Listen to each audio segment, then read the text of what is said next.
Have you ever wondered what was really going on behind the scenes of I Love Lucy for Vivian Vance? From bitter rivalries to private battles she kept off camera, her story is filled with surprises that even lifelong fans never saw coming. These are her untold secrets. Well, I guess I'll go back to my own valley. Feud with William Frawley. On television, Ethel and Fred Mertz were a comedy goldmine, the kind of TV couple audiences felt they knew. They bickered, teased, and rolled their eyes at each other in a way that seemed effortless. But here's the twist. That perfect on-screen chemistry was built on real-life dislike. And not the petty, we just don't click, kind of dislike. This was deep, lingering, and impossible to hide once you knew the truth. William Frawley, the actor behind Fred Mertz, was 22 years older than Vivian Vance, and she never let him forget it. From the start, she told people she thought he looked old enough to be her father, not her husband. That wasn't just a throwaway comment. She repeated it often, sometimes within earshot of Frawley himself. Imagine walking into work every day knowing your co-star thought you were miscast just because of your age. Vance would get her script, flip quickly through the pages, and check, how many scenes am I stuck with Frawley this week? She wasn't memorizing lines. She was counting her time with him like a prison sentence. For Frawley, the comments about his age hit harder than she might have realized. Or maybe she knew exactly what she was doing. Either way, he never forgave her. Their relationship never improved. The tension was an open secret among the cast and crew, but the two of them were professionals, at least while the cameras rolled. Once they cut, it was like two magnets flipped to the wrong side, pushing each other away. When Frawley died in 1966, Vance was overheard saying, "Champagne for everyone." Cold? Definitely. Surprising? Not if you knew their history. And here's the thing. CBS actually wanted to cash in on the Fred and Ethel dynamic. They offered Vance and Frawley their own spin-off series focused entirely on the Mertz marriage. For the network, it seemed like a no-brainer. For Vance, it was unthinkable. She didn't just decline, she shut it down immediately. The idea of spending more years tied to Frawley, both on and off screen, wasn't just unappealing, it was impossible. But Frawley wasn't the only person Vivian Vance clashed with in those early days on set. Early clashes with Lucille Ball. When Vivian Vance walked onto the I Love Lucy set for the first time, she was stepping into Lucille Ball's world, a world where Lucy was the star, the producer's wife, and the unquestioned boss. Ball had a reputation for being tough, guarded, and fiercely protective of her work. For most people, that kind of presence would be intimidating enough to make them tread lightly. But Vance wasn't most people. She came in with a sharp wit, a rebellious streak, and a willingness to speak her mind, even if it ruffled feathers. It didn't take long for the crew to notice tension between the two women. People started asking Vance how she could possibly work for someone they saw as so cold. Her reply was as quick as it was biting, "If this show's a success, then I'm going to learn to love that female dog." It wasn't the kind of answer you'd expect from a fresh face hoping to keep her job, but it was pure Vance, unfiltered, clever, and just bold enough to make you wonder if she was joking. At first, the remark was just a sign of how wary she felt. Ball was the undisputed queen of the set, and Vance knew it. But something shifted as the episodes rolled on and the audience response grew louder. Success has a way of softening grudges, and somewhere along the line, the sharp edges between them began to smooth out. The cold professionalism thawed into trust, and trust eventually became something rare in Hollywood, a genuine friendship. By the time the show was at its peak, Vance and Ball had each other's backs both on set and off. They vacationed together, supported one another through divorces and career changes, and stayed close for decades. And from that friendship came one of the strangest, funniest, and most misunderstood contracts in TV history. A private joke that would one day grow into one of the most persistent myths about I Love Lucy. But before the truth about that contract could be cleared up, the rumor had already taken on a life of its own. The fake weight contract. If you've ever dug into I Love Lucy trivia, chances are you've heard this one. Vivian Vance had a contract that required her to stay at least 10 pounds heavier than Lucille Ball. The supposed reason? To make Lucy look slimmer by comparison on screen. It's the kind of detail that fits perfectly into Hollywood's image-obsessed reputation, so perfect that for decades, fans accepted it without question. The rumor didn't just float around in whispers. It showed up in interviews, gossip columns, and even books claiming to tell the real story behind the show. And because it sounded just ridiculous enough to be true, people clung to it. But here's the real twist: there was no such clause. None. Not even close. The truth is, the contract was a gag cooked up by Lucille Ball herself. As a prank, she had a fake legal document drawn up, formatted exactly like the ones they actually signed. In it, the ridiculous 10 pounds heavier rule was laid out in cold, legal language. She presented it to Vance as a gift, something to laugh about between friends. And laugh they did. To them, it was a tongue-in-cheek jab at Hollywood's vanity and the often superficial way TV executives thought about women on screen. But like so many private jokes in show business, it didn't stay private. Somewhere along the way, the punchline got lost. People began repeating the story without the crucial detail that it was a prank, and slowly, it transformed from an inside joke into a fact that's still believed today. Even now, fans will confidently say Vance was bound by that bizarre clause. It's a perfect example of how easily a playful moment can be twisted into a lasting myth.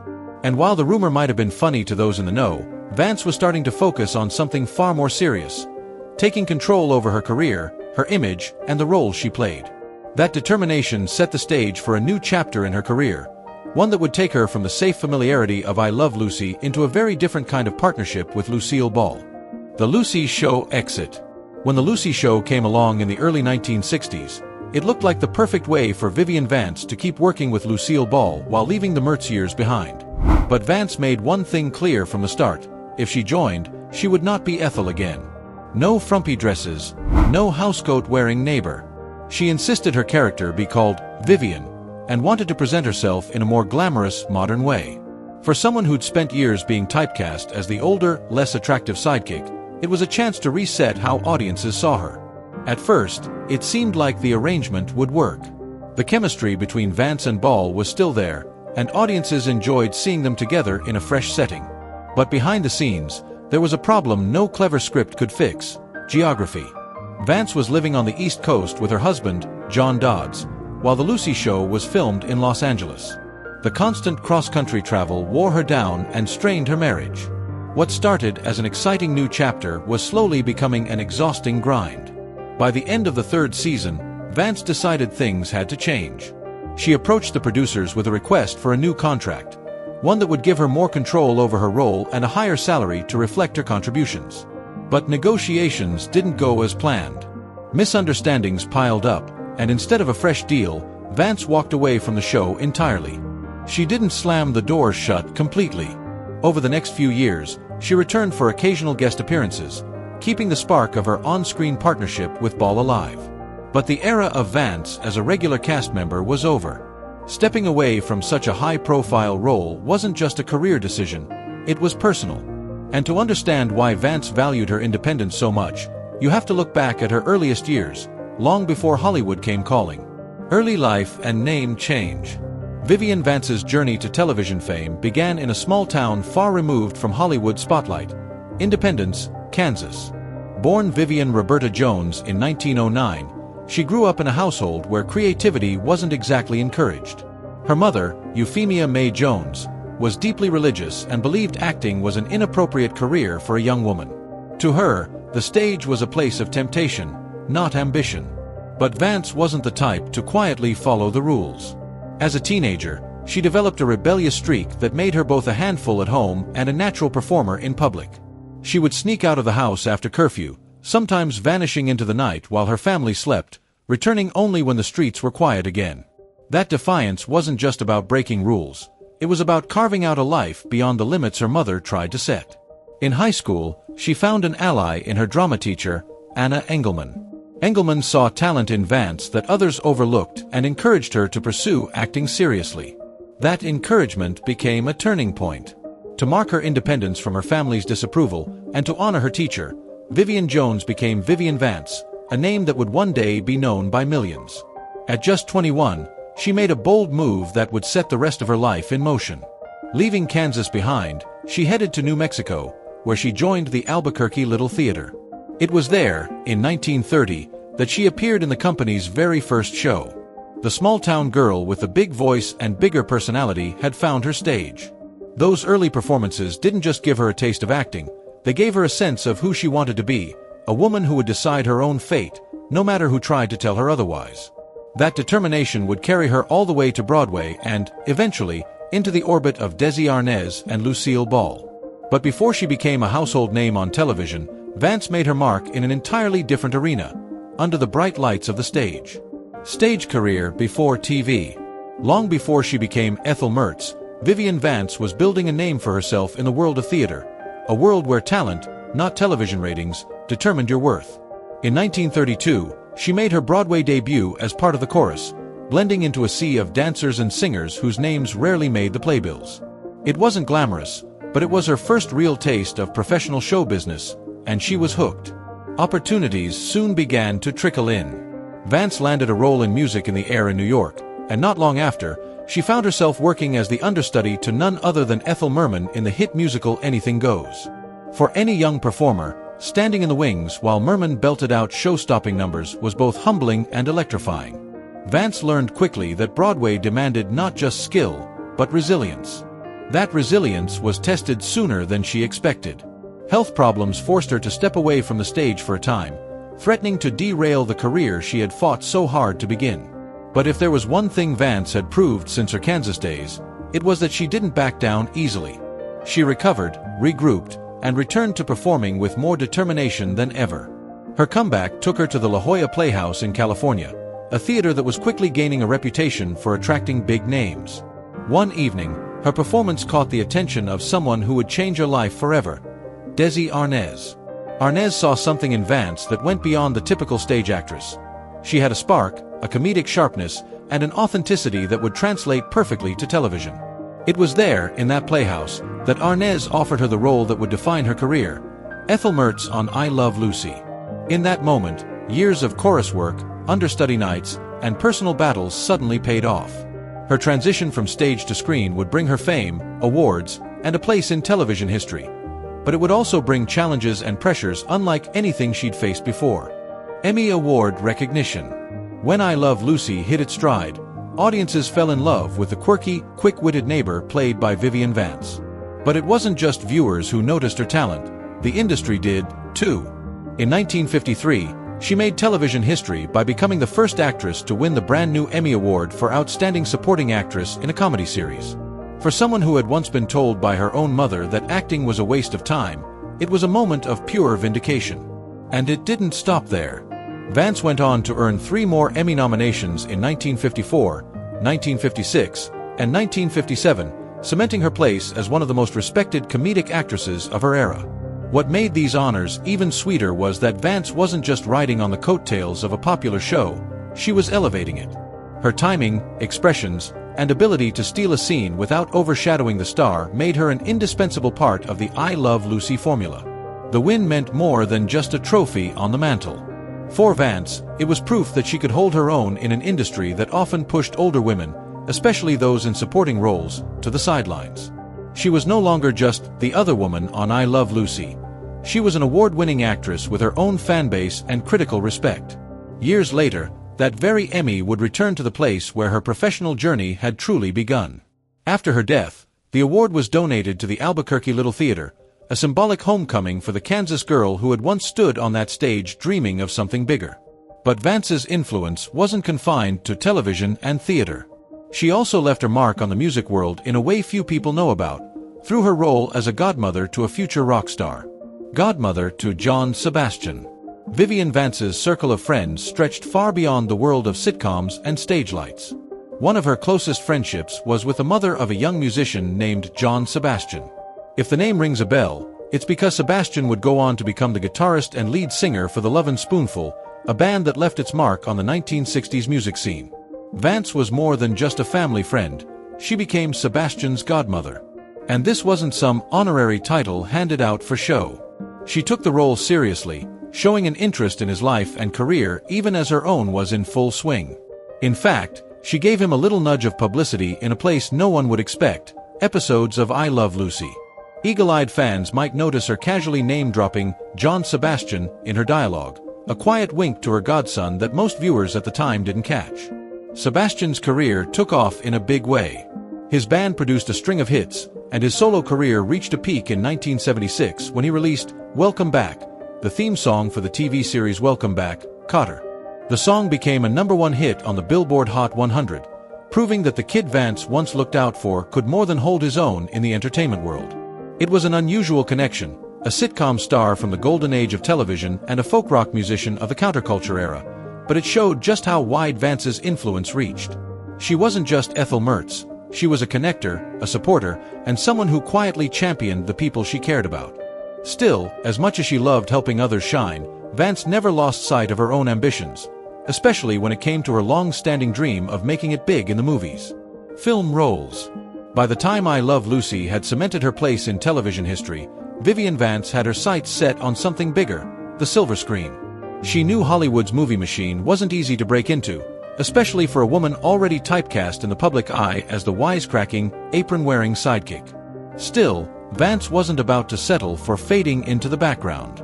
She wanted her name on the marquee, and she wanted the kind of roles that would prove she was more than just Ethel Mertz. Her movie debut came in 1933 with Take a Chance, a musical comedy that showed off her stage-trained voice and timing. The role didn't make her a household name, but it put her in the game. From there, she picked up small but memorable parts, often the kind that relied on her knack for quick wit and expressive reactions. She could turn a single line into the scene's best laugh without stealing focus from the lead. That was her specialty. The transition from stage and TV to film wasn't without its challenges. Movie sets ran differently than live sitcom tapings, and the patience needed for multiple takes and long waits in between wasn't her favorite part of the process. But she understood the trade-off. Film offered permanence. A great movie performance could live on in a way TV episodes didn't at the time. Vance also used her time in film to subtly push against the boundaries her TV image had set. She chose roles that allowed her to be sharper, sometimes edgier, than the warm, bumbling Ethel fans knew. It was her way of telling Hollywood, I can do more. Just give me the chance. Unfortunately, the big breakout she hoped for never fully materialized. The offers that came her way often fell into the same supportive best friend mold she'd been trying to escape. Still, she approached every project with professionalism, charm, and that same sense of comedic timing that made her beloved on television. Even when the parts were small, she made sure people remembered her. And though she never became a full-fledged movie star, her presence on film, much like her work on TV, was unforgettable to those who saw it. But if Hollywood's movie gates were hard to open, Broadway had always been a door she knew well, and it was about to swing wide for her once again. Broadway roles. Long before she was Ethel Mertz, Vivian Vance's heart belonged to the stage. Broadway had been her proving ground, the place where she honed the sharp comedic instincts and commanding presence that would one day make her a television legend. Unlike the slow, fragmented pace of film work, the theater gave her something she craved: immediacy. The laughter, the applause, the energy of a live audience. It was all right there in the moment, and it fueled her like nothing else. Vance first hit the Great White Way in the late 1930s, working her way into ensemble casts and gradually winning more substantial roles. She wasn't the kind of actress who burst onto the scene overnight. She was a grinder, putting in the work and earning the respect of directors and fellow actors show by show. By the early 1940s, she had caught the attention of Broadway insiders with her blend of sharp timing, expressive face, and an ability to adapt to both comedy and drama. One of her most notable stage appearances came in the musical Let's Face It alongside none other than a young Danny Kaye. Sharing the stage with him was no small feat. Kaye was a whirlwind of energy, but Vance held her own, matching his pace and winning over audiences night after night. Critics began to single her out, noting that while she wasn't always the lead, she had the uncanny ability to make supporting roles pop in ways that made them feel essential to the story. The grind of theater life wasn't easy. Rehearsals, costume changes, and the relentless performance schedule could wear down even the most seasoned actor, but Vance thrived in it. She loved the camaraderie backstage, the ritual of pre-show preparations, and the way live performance demanded that you be on every single night. In a way, her years on Broadway prepared her perfectly for I Love Lucy. The quick timing of sitcom dialogue, the need to hit marks with precision, and the ability to read and respond to an audience were second nature to her by then. Even decades later, she would look back on her stage years as the foundation of everything that followed. But Broadway wasn't the only place that shaped her. Before she ever stepped foot on a New York stage, there was another home for her craft, a small theater in the Southwest where her journey truly began. Albuquerque Little Theater. Before Hollywood ever came calling, Vivian Vance was building her reputation far from the glitz and chaos of Los Angeles, in a small but passionate community at the Albuquerque Little Theater. This wasn't some amateur side hobby for her, it was her proving ground. Night after night, she stepped onto that stage with a determination that made her stand out from the very beginning. And here's the thing, Vance wasn't just performing for applause. She was working through something deeper. Theater became her escape, her way of pushing back against a past that had left its mark on her confidence. The Albuquerque Little Theater gave her something else too, the space to experiment. One night she might play a glamorous socialite dripping with sarcasm, the next she'd be in an apron playing a frazzled housewife. The audience never knew what they were going to get, and that unpredictability made her unforgettable. It also didn't hurt that she was already earning a reputation for being meticulous. She'd tweak a single line delivery until it landed perfectly, the way a musician would fine-tune a note. And when the curtain fell, she wasn't the type to head straight home. She stayed late, breaking down what worked and what didn't, always thinking about the next performance. Word started to spread. A casting director passing through happened to see her in a local production, and something clicked. Vance didn't look like every other ingenue in the business. She had presence, a mix of warmth and wit that made you want to keep watching. It wasn't just about beauty, it was about timing, instinct, and a kind of spark that couldn't be taught. That small-town stage in Albuquerque might have been a world away from CBS soundstages and Hollywood premieres, but in many ways, it was the perfect training ground. And while most of her neighbors probably never imagined she'd end up a national star, Vance herself was already looking past the New Mexico horizon. The moment she got her shot, she wouldn't just step into Hollywood, she'd make it take notice. But her big break didn't come without some unexpected strings attached, especially when it came to how she looked. And that's where things start to get complicated. Change in appearance. When Vivian Vance finally got her chance on I Love Lucy, it came with a catch, and it wasn't about her acting. It was about her looks. The producers, and even Lucille Ball herself at first, were worried that Vance looked too glamorous to be Ethel Mertz. This wasn't a role meant for the stylish, sophisticated type. Ethel was supposed to be the down-to-earth neighbor, the comedic sidekick who made Lucy's schemes even funnier. So instead of leaning into her natural elegance, Vance was told to tone it down a lot. The wardrobe department went to work giving her frumpier dresses, baggier fits, and patterns that made her look older than she was. Makeup was scaled back. Hair was styled in ways that hid rather than highlighted her best features. For a woman who had worked for years to present herself well on stage, it was a strange adjustment, almost like she had to hide a part of herself to keep the job. It wasn't just about appearance, it was about perception. The producers feared that if Ethel looked too attractive, audiences wouldn't buy the idea that she was married to Fred Mertz, especially since William Frawley was more than 2 decades older than Vance. They wanted to keep the focus on Lucy as the center of attention, and that meant making sure Ethel never outshone her in looks. Vance didn't complain publicly, but the changes took their toll. In private, she joked about the Ethel Mertz uniform, and how it felt like she was wearing someone else's skin. Still, she was a professional. She understood that the role was a career maker, even if it meant sacrificing her personal style. Over time, she found ways to inject her own charm into Ethel's wardrobe, adding a certain tilt to her hat, or a sly expression that reminded the audience she was still sharp underneath it all. And while the costuming might have dimmed her glamour on screen, off-camera she was still very much herself, confident, witty, and fully aware that I Love Lucy had catapulted her into a new league. But fame came with its own set of personal entanglements, and for Vance, that meant a love life as full of twists and turns as any sitcom plot. Marriage and love life. Vivian Vance's on-screen marriage to Fred Mertz might have been played for laughs, but her real-life relationships were far more complicated, and often just as dramatic. She married 4 times, and each union told a different story about where she was in her life and what she was searching for. Her first marriage was brief and troubled, ending before her career truly took off. The second, to actor Philip Ober, was longer but far from happy.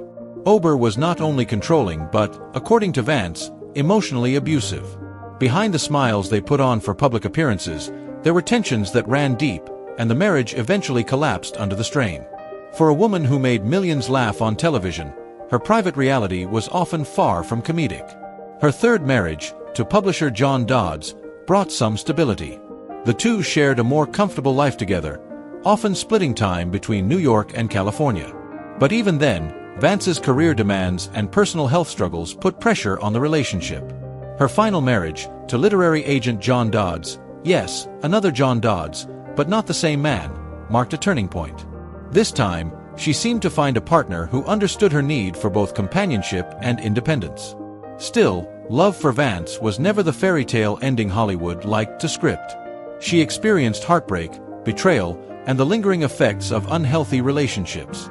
Yet through it all, she never lost her wit or her ability to connect with people.